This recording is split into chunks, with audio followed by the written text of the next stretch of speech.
So right now, not a lot of inventory. We're having sales and still some multiple offers, but the buyers are being a little pickier. Even though inspections are being limited to say maybe big stuff, they're looking for home inspection credits. Now, generally, they all probably paid over asking price. So I get it, but I'm not used to it because for the last year, I was like, oh, you don't want to pay, we'll just go to the next buyer. You don't have that backup offers. I used to have people waiting in the wings for a deal to die. So if you pushed me and you weren't fair to my seller, guess what?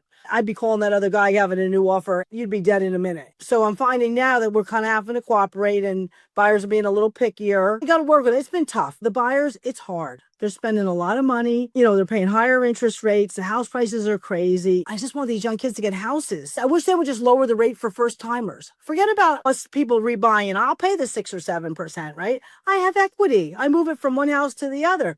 But if you could just lower for the first time buyers to just get in so that they can build that equity and, because they're going to pay rent or a mortgage, you're paying a housing payment, right? Regardless. So if they can get in and maybe it's a tight squeeze, but every month their house, they owe a little less.